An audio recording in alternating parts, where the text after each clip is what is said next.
Hai, buat Anda yang sudah mengklik video ini, terima kasih ya. Dan selamat karena dengan Anda mendengarkan video ini, itu artinya Anda sedang berupaya untuk mengatasi masalah dan juga mengatasi hambatan-hambatan yang selama ini Anda punya, Anda miliki dan Anda alami ketika harus tampil pertama kali untuk melakukan public speaking.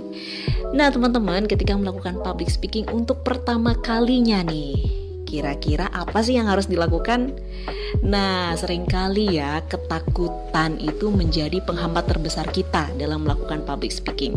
Akhirnya apa? Ketika ketakutan itu datang, bukan cuman kita tertunda bicaranya di depan umum, bukan cuman kita mundur waktunya untuk bicara di depan umum.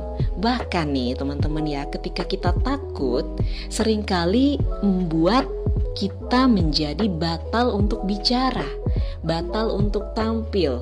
Nah, bener gak? Siapa yang masih seperti ini? Atau siapa yang pernah mengalami hal seperti ini? Boleh share deh di kolom komentar ya. Apa sih yang biasanya teman-teman lakukan ketika harus pertama kali tampil? Gak tahu harus ngapain. Nah, oke, buat kamu yang ternyata sampai saat ini nih, Anda masih memiliki rasa takut yang mengganggu sampai akhirnya Anda batal untuk tampil atau Anda batal untuk berbicara di depan umum.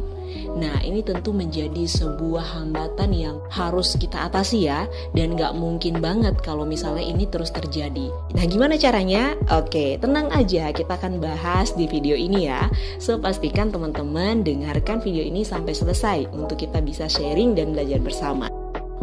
Oke, langsung aja. Kira-kira nih ya, ketika kita tampil di depan umum, ketika kita harus bicara pertama kalinya nih, atau misalnya nih ketika kita udah ditunjuk untuk maju ke depan kelas, kira-kira kalian yang ditunjuk saat itu juga untuk maju, apa sih yang kalian pikirkan? Oke, saya kasih bayangan ya.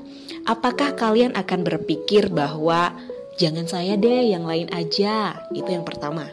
Atau kalian akan berpikir, ya udah deh, aku bisa nggak ya? Itu yang kedua. Atau kalian berpikir lainnya? Boleh bantu dong ditulis di kolom komentar ya, supaya kita bisa sharing bersama. Kira-kira teman-teman punya pengalaman apa aja nih ketika ditunjuk melakukan public speaking untuk pertama kalinya? Oke, saya bayangin nih ya, begitu beragam pikiran teman-teman, ya pastinya beragam jawaban ya, pasti.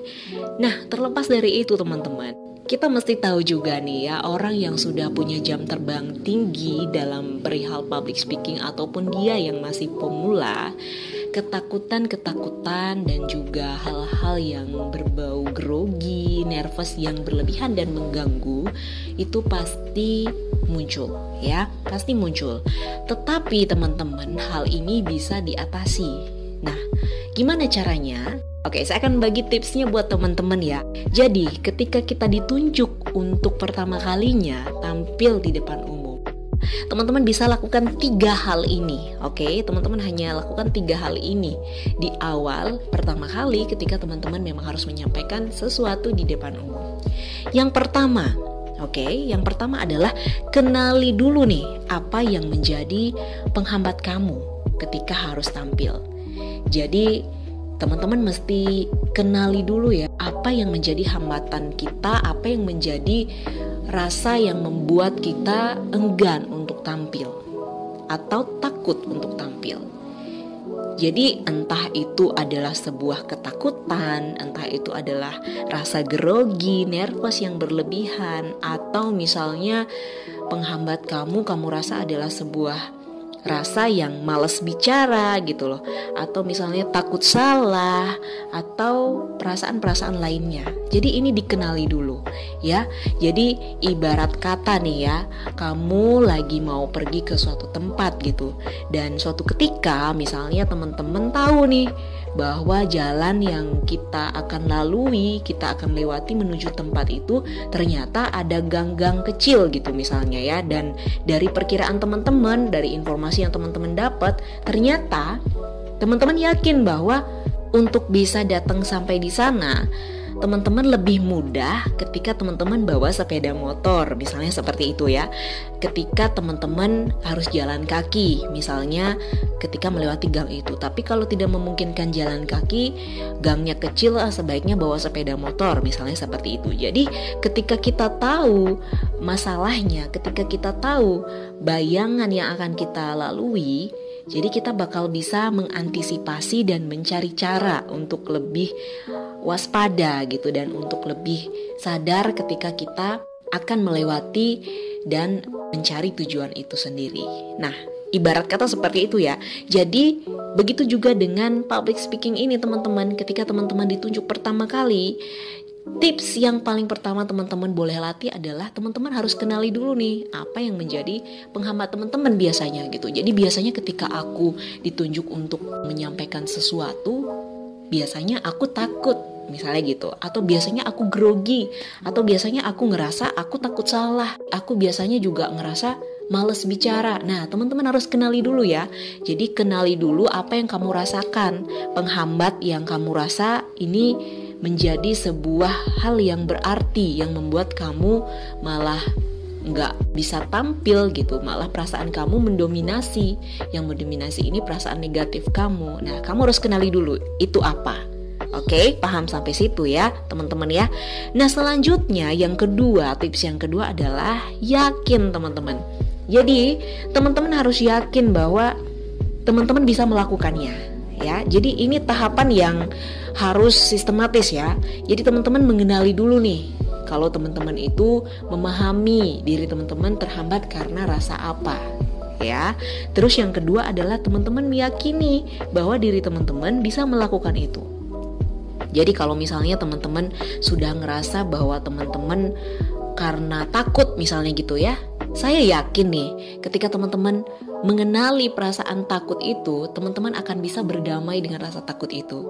Oke, kalau masih ada yang belum bisa berdamai, oke, di next session saya akan kasih tipsnya ya, gimana caranya mengatasi rasa takut itu dalam public speaking. Oke. Nah, ketika teman-teman yakin gitu ya, jadi teman-teman akan melakukan upaya-upaya tertentu. Misalnya upaya apa sih yang kita bakal lakuin ketika kita yakin? Ya teman-teman akan dengan mudah, dengan tidak sengaja, dengan ya tanpa sadar, teman-teman itu akan melakukan latihan atau misalnya mempersiapkan segala sesuatunya dengan baik, dengan belajar atau misalnya dengan melihat-lihat poin-poin materi seperti itu ya. Misalnya teman-teman sebagai seorang siswa yang ditugaskan untuk berdiri di depan kelas, jadi teman-teman ketika yakin, teman-teman tanpa sengaja akan membaca materi, teman-teman tanpa sadar akan merasa enjoy mempelajari apa yang akan disampaikan gitu. Jadi latihan dan juga mempersiapkan segala sesuatunya teman-teman akan lakukan dengan sangat enjoy. Itu dia ketika teman-teman sudah yakin. Oke, itu tips yang kedua. Nah, tips yang ketiga apa? Yang ketiga adalah percaya diri ya. Jadi teman-teman, ketika teman-teman sudah yakin, saya percaya teman-teman bakal lari ke step percaya diri ya. Karena kalau kamu sudah yakin bahwa kamu bisa melakukan itu, kamu akan otomatis memiliki rasa percaya diri yang kuat ya. Saya yakin kalau teman-teman mencoba tips ini, teman-teman akan menemukan dan membuktikan sendiri gimana rasanya ya. Jadi penting banget teman-teman untuk melalui step ini ketika teman-teman pertama kali untuk memulai dalam melakukan public speaking itu sendiri ya. Oke, ingat ya, yang pertama kenali dulu perasaan kamu. Kenali dulu hambatan yang biasanya muncul dalam pikiran kamu. Ya, entah itu grogi, takut, malas bicara, salah ngomong, dan ketakutan-ketakutan yang lainnya. Ya, itu harus dikenali dulu. Terus yang kedua adalah kamu harus yakin. Ketika kamu sudah mengenali, berarti kamu yakin kamu bisa melakukannya dengan baik. Ya, kamu bisa menyesuaikan dengan kemampuan kamu. Oke, dan selanjutnya yang ketiga adalah kamu otomatis akan memiliki rasa percaya diri yang kuat. Oke, 3 tips ini, 3 step ini, saya yakin kalau teman-teman lakukan dengan sepenuh hati, teman-teman yang akan merasakan manfaatnya. Oke, kita akan belajar bersama teman-teman. Jadi selamat mencoba dan semoga tips ini bermanfaat. Dan saya yakin jika teman-teman melakukannya dengan sepenuh hati, maka teman-teman akan merasakan sendiri bahwa teman-teman bisa. Ya, oke. Sekian dulu tips ini, semoga bisa memberi manfaat untuk teman-teman. Dan jika kamu rasa ini juga bermanfaat untuk yang lainnya, silahkan di-share ya. Dan buat teman-teman yang belum subscribe, boleh tekan tombol subscribe-nya supaya notifikasi setiap video ini diupload kamu bisa langsung dapetin ya. Oke, thank you. Buat kamu yang ngerasa ini videonya bermanfaat, boleh klik dong tombol like-nya ya. Oke, terima kasih sekali lagi teman-teman. Sampai jumpa di next video dan sharing kita selanjutnya. Dadah!